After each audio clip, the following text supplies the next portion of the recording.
So, in today's episode of I'm Not Shocked, Donald Trump came out and said, "We took the free speech away." Yeah, folks, he literally said it out loud. Now, he was referring to the flag burning, which, by the way, is protected under the First Amendment, but Donald Trump doesn't care. He says that anyone that burns a flag should go to jail for at least a year. And again, this goes completely against the First Amendment, but it does not stop him from saying it. And it's funny to me that when he got reelected, he said he was bringing free speech back, like that it had went somewhere, like that it had left. We always had it. He always had it. He never shut up. His followers never shut up. But they rode back on this coattail of, we're bringing back free speech for all Americans. When he said that, I called BS and I said, I don't think he means it for a second. And people said, oh no, Brando, don't worry. He won't come after you all either. He wants everybody to have free speech.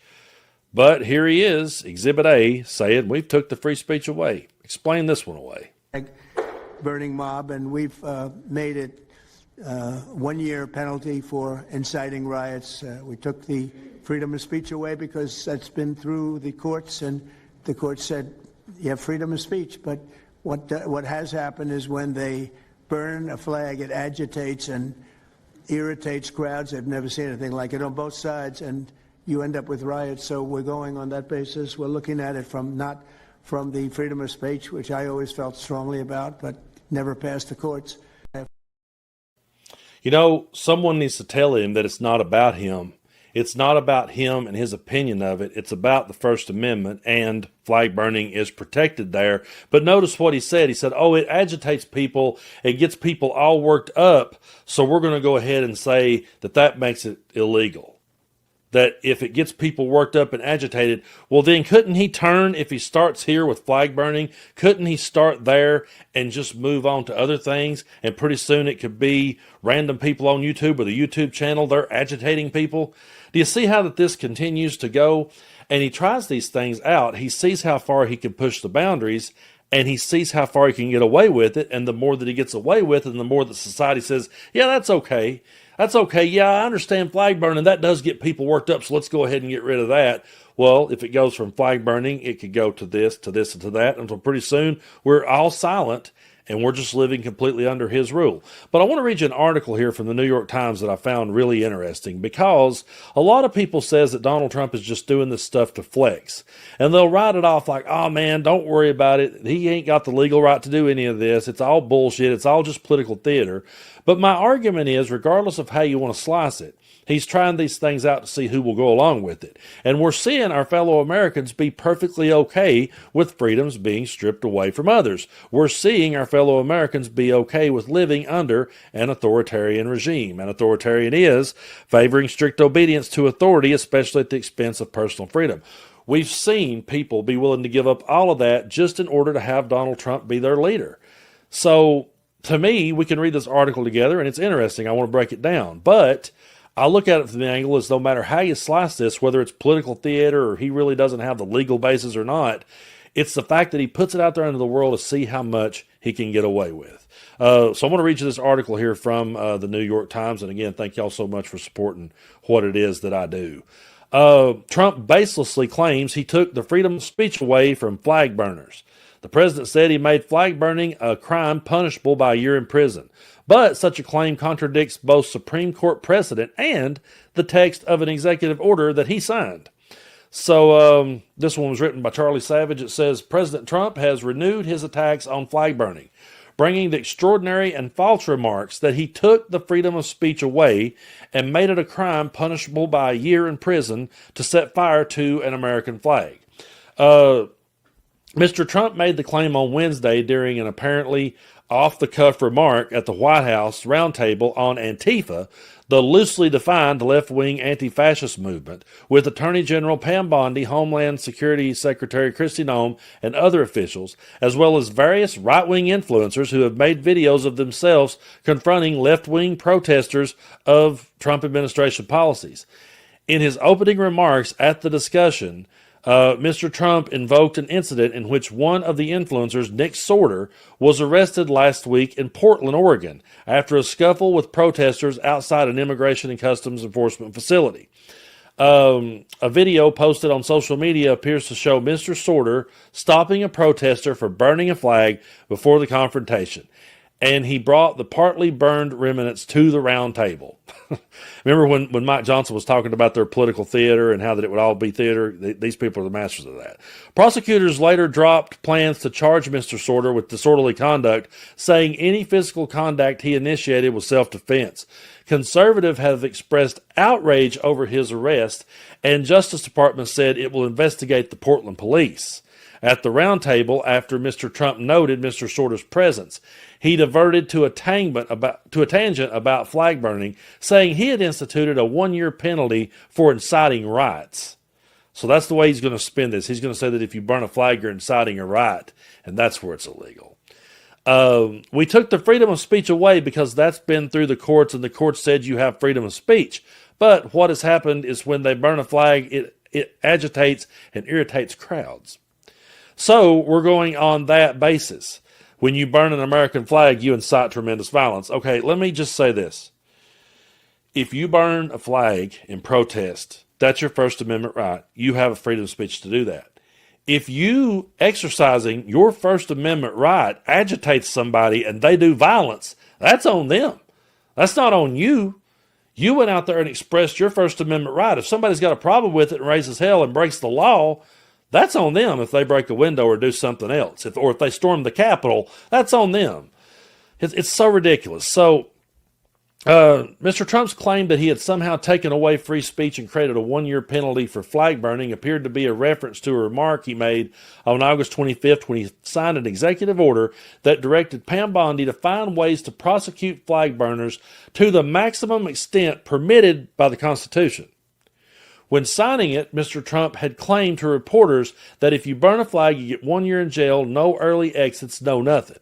But the actual order he signed, prepared by his legal staff, said nothing about putting people in prison for 1 year. Instead, it acknowledged the 1989 Supreme Court ruling that burning the flag to protest government policies, even if onlookers may find that conduct offensive, is political expression protected by the First Amendment. So Mr. Trump is trying to send the National Guard troops into Portland over the objections of local and state officials. Mr. Sorter has over 1 million followers on X, had gone to the protests to film them. Videos also show a crowd of protesters harassing him, including a woman with an umbrella pushing him, and him then topping off a sidewalk into a stormwater collection basin. Since the killing on September 10th of Charlie Kirk, the conservative activist, Mr. Trump and his administration have threatened a wide-ranging crackdown on mainstream media institutions and political opponents, likening the criticism of the president's action to incitement of political violence. And see, that's the way he's going to spin this. He's going to say if you disagree with him, then you're inciting violence. That's where every bit of this is headed. Among other things, Trump signed an executive order on September 22nd purporting to designate Antifa as a domestic terrorist group. Legal specialists have portrayed that action as meaningless. One issue is that Antifa is a belief system and not an organization. Another is that there is no law that empowers the government to deem domestic terrorist groups, which legal specialists say the First Amendment would very likely not permit. So you see, every time, folks, we're always right back to square one with every bit of this. He's doing these things, he's flexing, he's making these executive orders, but they don't hold any water in the courts. On September 25th, Mr. Trump signed a national security presidential memorandum titled Countering Domestic Terrorism and Organized Political Violence, which directed the government to investigate people who fund organizations that he described as willing to use violence to advance sentiments like anti-American, anti-capitalism, and anti-Christianity. Under that backdrop, Trump has been repeating the false claim that he has somehow made flag burning a crime punishable by a year in prison. Before his remark around the table, for example, he said something similar on October 3rd. To ICE, Border Patrol, law enforcement, and all U.S. military, as per my August 25th executive order, please be advised from this point anyone burning a flag will be subject to 1 year in prison. Mr. Trump wrote, "You will be immediately arrested. Thank you for your attention on this matter." But folks, no matter how you slice it, when you bring this right down to the heart of the matter, it's going to come down to if you disagree with Donald Trump in any way, shape, form, or fashion, that's domestic terrorism. That's what he's going for here. He is going to label anyone who disagrees with him as a domestic terrorist. Anyone who voted for Kamala Harris will be considered a domestic terrorist in his mind, because then he will say that by us doing these things, by us protesting, we're inciting violence. By us speaking out, we're inciting violence. And it don't work that way. If we speak our minds, yeah, we all have to be mindful of what we say, and we do. We're always here dialing it back. We're always here thinking about it before we speak. We're always making sure that we say out loud, we condemn violence. We don't believe in it. We don't want anyone to act this way. And I've said so many times on the channel, don't get violent. Don't buy into that. Don't do that. Let's beat them at the ballot box. Let's beat them with better ideas. I've said it over and over again. But the way they're going to spin this is that any of us that says anything against him is agitating political violence, and then we're domestic terrorists. And that's where we're headed. And when it comes right down to it, I don't see necessarily anyone out there. There's not a hero coming to save us. Let me just go ahead and say that. What it's going to take is for all of us to stand up and not back down off of this one. We are not domestic terrorists. And yes, we are anti-fascism. And if they're pro-fascism, then that means they're for a governmental system led by a dictator having complete power, forcibly suppressing opposition and criticism, regimenting all industry, commerce, etc., and emphasizing an aggressive nationalism and often racism. So if they're going to say to us that we're anti-fascism, what they're saying to us is they're pro-that. And I'm going to read that definition every time. They're going to go out of their way, folks, to try to deem us as domestic terrorists and deem us as the enemy. It goes back to the whole enemy from within comment. It goes back to that. We should be rooted out like vermin. That's what he's setting the stage for. So it's up to us. Don't look for a hero to save you. Don't look for somebody to ride in, and save the day.